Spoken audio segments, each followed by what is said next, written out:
मज़ीद वीडियो के लिए पाक उर्दू स्टोरी चैनल को सब्सक्राइब करें।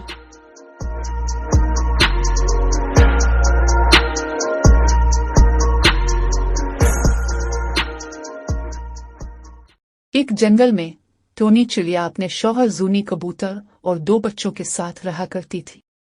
जूनी कबूतर किसी काम से घर से बाहर चला जाता है।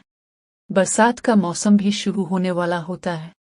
अरे बरसात का मौसम भी शुरू होने वाला है और ये भी घर पर नहीं है।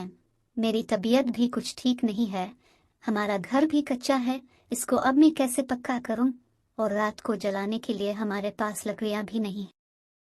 टोनी सोचती है कि पहले जाकर लकड़ियां ले आती हूँ, और वो लकड़ियां लेने निकल जाती है।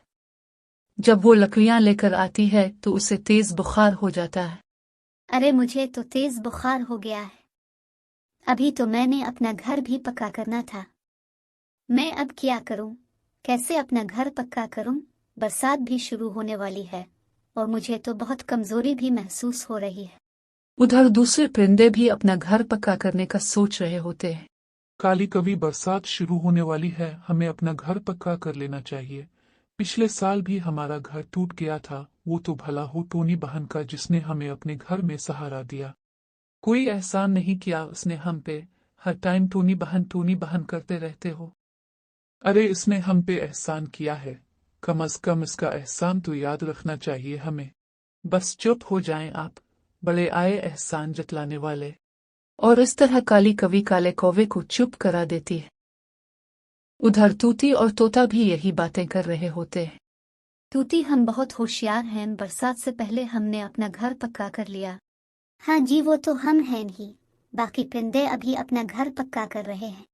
हमने घर तो पक्का कर लिया, लेकिन क्या हमारे पास खाने को अनाज भी है कि नहीं? नहीं, हमारे पास अनाज नहीं है। हमें घर की तो फिक्र नहीं, लेकिन अनाज का बंदोबस्त करना पड़ेगा। आओ फिर अनाज का भी बंदोबस्त कर लेते हैं।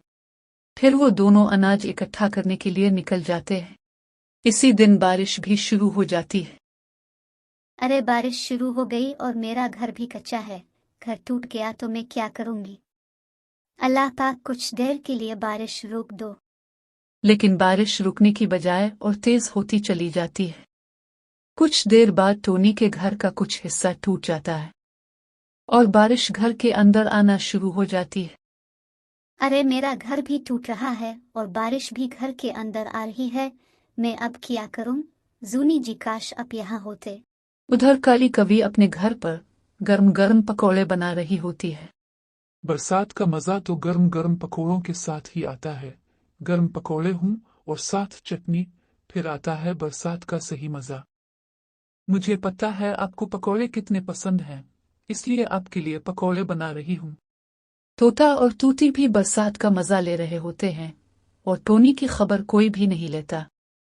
टोनी को पता चल जाता है कि इसका घर टूटने वाला है। वो अपने बच्चों को लेकर वहां से निकल जाती है और कुछ ही देर में इसका घर बारिश में बह जाता है। वो अब अपने बच्चों के साथ बारिश में भीग रही होती है।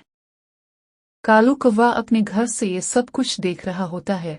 वो अपनी बीवी से कहता है, टोनी बहन और उसके बच्चे बाहर बारिश में भीग रहे हैं। लगता है उनका घर टूट गया है। हमें उनकी मदद करनी चाहिए। खबरदार, जो आप उनकी मदद करने गए तो चुपचाप बैठे रहे। तुम ये कैसी बातें कर रही हो? उन्होंने भी तो पिछले साल हमारी मदद की थी। अब उनको मदद की जरूरत है तो हम नहीं तो और कौन उनकी मदद करेगा? मुझे नहीं पता कौन उनकी मदद करेगा, लेकिन अगर आप उनकी मदद को गए तो मैं इस घर को छोड़कर अपने मैके चली जाऊंगी। काली कवि कालू कौवे को चुप करा देती है और कालू कौवा बेचारा चुप हो जाता है। उधर टोनी चिड़िया अपने बच्चों के साथ बारिश में भीग रही होती है और सर्दी से इसके बच्चे कांप रहे होते हैं। इतने में जूनी कबूतर भी वहां आ जाता है। टोनी, तुम बच्चों को लेके बारिश में क्यों भीग रही हो? हमारा घर टूट गया है जी, और मैं कहाँ जाती बच्चों को लेके? अच्छा, आओ हम किसी से मदद मांगते हैं। फिर वो कालू के घर के पास जाते हैं और आवाज लगाते हैं, कौवे भैया, दरवाजा खोलो। मैं, टोनी और बच्चे बाहर बारिश में भीग रहे हैं। हमारा घर टूट गया है। हमारी मदद करो और अंदर आने दो। अब तो दरवाजा खोलने दो, उनके बच्चे बारिश में बीमार हो जाएंगे। नहीं, मैंने कहा ना कि आप उनकी मदद नहीं करेंगे। कौवा बेचारा उनकी मदद चाहकर भी नहीं कर पाता।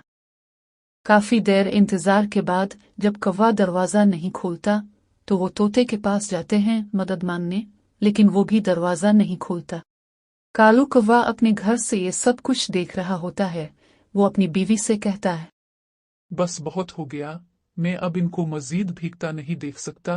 कैसी कवि हो तुम, जिन्होंने तुम्हारी मदद की। आज इनको मदद की जरूरत है तो तुम ये सलूक कर रही हो। मैं इनको अंदर बोला रहा हूँ, तुम्हें रहना है रहो, जाना है तो जा सकती हो। कौवा दरवाजा खोलता है और उनको आवाज लगाता है। टोनी बहन अंदर आ जाएं, बच्चों को भी ले आएं। फिर कौवा इनको अंदर ले आता है। आपका बहुत बहुत शुक्रिया कौवे भाई, अगर आप दरवाजा ना खोलते तो हम कहाँ जाते बच्चों को लेके। अरे भाई शुक्रिया किस बात का, मैं अभी तक आपका एहसान नहीं भूला, लेकिन लगता है काली कवि आपका एहसान भूल चुकी है। फिर कौवा इनके लिए खाने का इंतजाम भी करता है।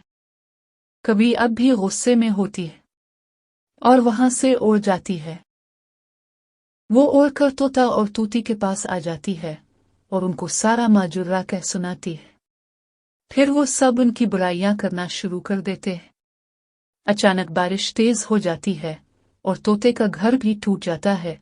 उनके चीखने की आवाज सुनकर जूनी कबूतर और कालू कौवा फौरन उनकी मदद को आते हैं और उन सब को मलबे के नीचे से निकालते हैं और अपने साथ घर ले जाते हैं। अब इनको समझ आ गई कि ये सब उनकी खुद गर्जी का नतीजा है और वो अपनी गलती पर बहुत शर्मिंदा हुए। सबक: हमें खुद गर्जी छोड़कर अपने हमसायों का ख्याल रखना चाहिए, क्योंकि इंसान ही इंसान के काम आता है।